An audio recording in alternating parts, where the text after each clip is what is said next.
Você acompanha agora 3 reportagens com a biografia política e pessoal de Dilma Rousseff. Na formação política dela, um período chave é o engajamento nos grupos que pregavam a luta armada contra a ditadura militar. Filha do engenheiro búlgaro Pedro Rousseff e da professora carioca Dilma Jane da Silva, Dilma teve 8 anos de uma rígida educação católica, numa escola só para meninas.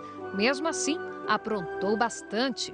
Tinha umas rebeldias, assim, de deixar a professora na sala e sair, não fazer a prova, matar uma missa, assim, as freiras descobrirem que a gente matou a missa e ficar um pouquinho de castigo.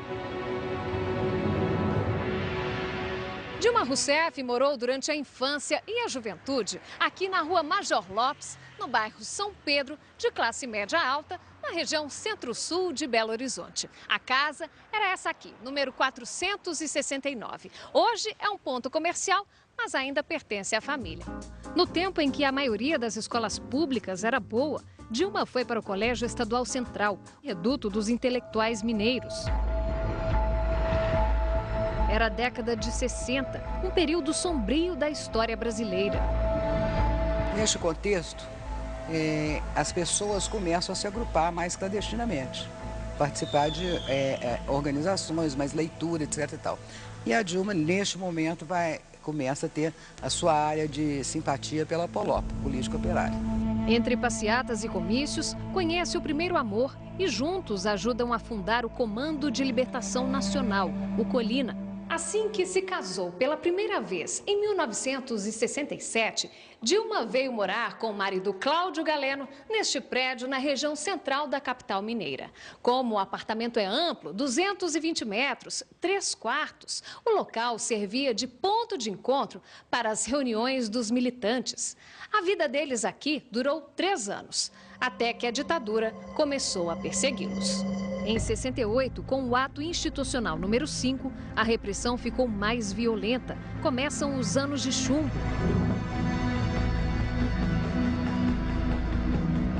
Dilma foge primeiro para o Rio, depois para São Paulo.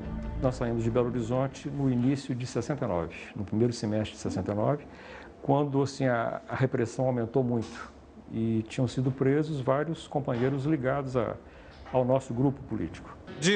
O grupo aumenta. A Colina se une à Vanguarda Popular Revolucionária e muda de nome. Agora é VAR Palmares. Na nova organização, Dilma se apaixona e passa a viver com Carlos Araújo. No dia 16 de janeiro de 1970, Dilma Rousseff estava no lugar errado, na hora errada. Delatada por um colega de militância, foi presa em São Paulo. Nos arquivos da ditadura, ela era foragida da justiça, subversiva, cheia de codinomes. Foi Estela, Luísa, Wanda. Ia preso uma pessoa, todo mundo mudava o nome, para ninguém mais saber. Porque se a pessoa fosse torturada e falasse alguma coisa, aí todo mundo já tinha mudado os nomes. Dilma Rousseff era apontada pelos repressores como a Joana d'Arc da subversão. Os militares afirmavam que ela tinha atuação direta na chefia de greves, assaltos a bancos. A Dilma não participava da luta armada, ela era da organização, mas no setor de movimento de massas. Logo que foi presa, disse que chefiava ações de seu grupo. Meses depois, Dilma desmentiu, alegando ter sido torturada física, psíquica e moralmente durante 22 dias. Este prédio, hoje Memorial da Resistência, era o quartel-general da repressão, onde funcionava o DOPS, Departamento de Ordem Política e Social. E Dilma passou por aqui. Eu nunca vi uma coisa tão forte, eu não imaginava que existia aquele tipo de coisa. Foram 2 anos e 4 meses de prisão até a liberdade. Uma nova chance para recomeçar.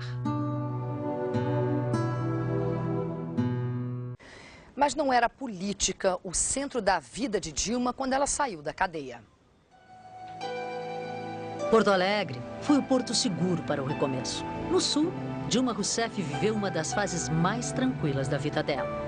Aqui num bairro pacato da zona sul da cidade, Dilma deu uma trégua na luta contra o regime militar. Ela passou a morar com o sogro e a sogra nesta casa, enquanto o marido continuava na cadeia. 1 ano depois, o casal de íntimos desconhecidos voltou a se encontrar. E só então começaram a se chamar pelos nomes verdadeiros. O que mais marcante dela foi Wanda. Wanda, e em mim, o que mais também colou, tive vários, mas o que mais colou foi Max. Max e Wanda, ou Carlos e Dilma, tentaram levar uma vida comum. Dilma teve Paula, a única filha do casal.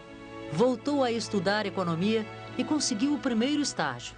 Mas aí o ministro do Exército, general Linha Dura, Silvio Frota, decidiu afastar os funcionários públicos subversivos. Dilma Rousseff entrou para a lista do Frota e acabou na rua. Foi colocado que os terroristas estavam no aparelho de Estado. Era perseguição ali. No começo da década de 80, um novo engajamento. Dilma ajudou o marido a fundar o PDT gaúcho e foi voz ativa no partido. Ela trabalhava na coordenadoria do PDT e era dirigente da Ação da Mulher Trabalhista. Se lutava muito por aspectos de direitos das mulheres, também de participação, de inserção na sociedade. Brizola era o nome da moda entre a esquerda no começo da década de 80. Foi eleito governador do Rio de Janeiro em 83. E 3 anos depois, seu afiliado político Alceu Colares conquistou a prefeitura de Porto Alegre. Na montagem do governo, Colares lembrou de uma economista que estava no comando da Fundação de Economia e Estatística do Rio Grande do Sul. Era Dilma Rousseff. Quando ele foi eleito governador, se mudou para o Palácio Piratini e levou junto Dilma. Mas dessa vez a economista teve uma nova função. Eu tomo a palavra agora como secretária de Energia, Minas e Comunicação. E ela sempre teve uma presença muito forte, daí confundem que ela é agressiva. Ela não é agressiva, ela é uma mulher de convicções. Com o fim do governo Colares, Dilma ficou sem cargo público e num país completamente diferente. Era 1995. Os brasileiros descobriam o Plano Real, o fim da inflação e o dólar baixo. A ex-secretária fez o que muitos fizeram. Abriu um negócio, uma loja de R$ 1,99. Mas o negócio não prosperou e a Pão e Circo fechou as portas 1 ano e meio depois. Dilma só voltaria ao poder em 99, já no governo Olívio, do PT, seu futuro partido. Também como secretária de Minas e Energia. Ela foi sempre granjeando o respeito nosso, né, pela sua disposição de ouvir os outros, né, mas também contribuir com argumentos, com ideias, com dados, né, para que a ação do conjunto do governo fosse a melhor possível. Mal sabia Olívio, mas a ascensão e queda do PT no governo gaúcho ajudariam a selar o destino da primeira mulher presidente do Brasil. A ascensão de Dilma Rousseff ao primeiro escalão do poder foi lenta, até ser escolhida por Lula.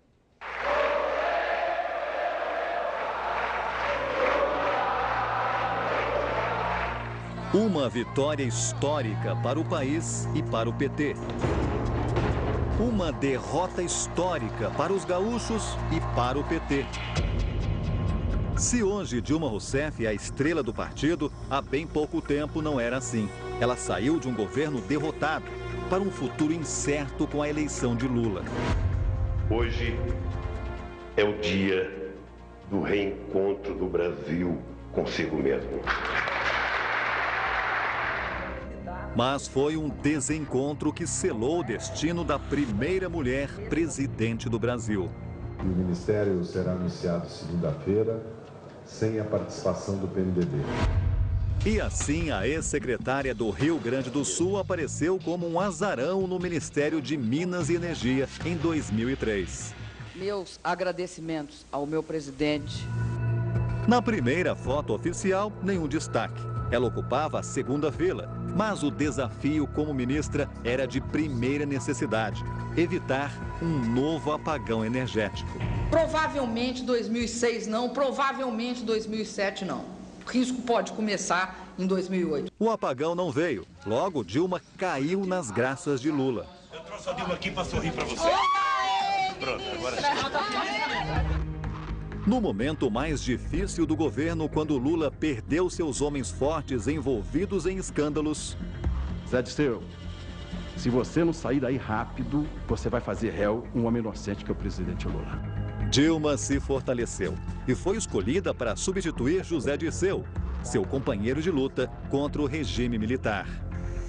Dilma encarou o desafio de ser a gerente do governo, uma espécie de chefe direta dos ministros.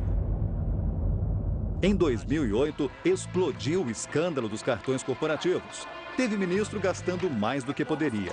A imprensa acusou a Casa Civil de montar um dossiê com as despesas do governo anterior para constranger a oposição.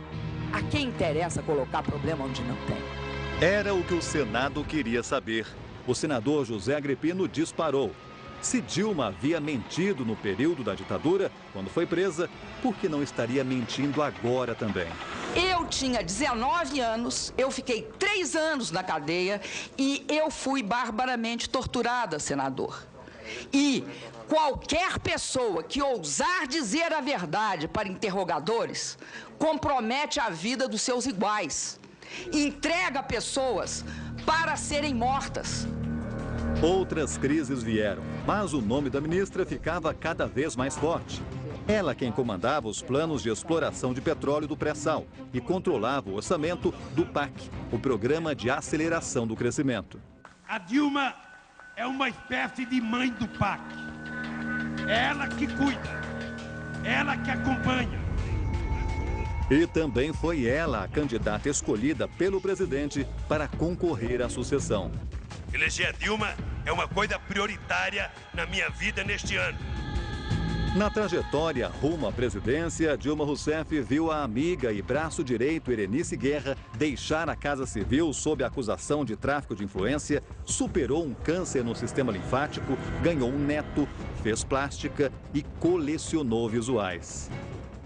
Dilma Rousseff já fez história. É a primeira mulher eleita presidente do Brasil. E quando assumir a principal cadeira do Palácio do Planalto no dia 1º de janeiro do ano que vem, ela terá 63 anos de idade. Como será o governo dela, isso só o tempo vai dizer. Mas no dia em que teve a candidatura oficializada, Dilma deu uma pista de como quer que seja. Não é por acaso que depois desse grande homem, o nosso Brasil possa ser governado por uma mulher. Por uma mulher que vai continuar o Brasil de Lula, mas que fará um Brasil de Lula com alma e coração de mulher.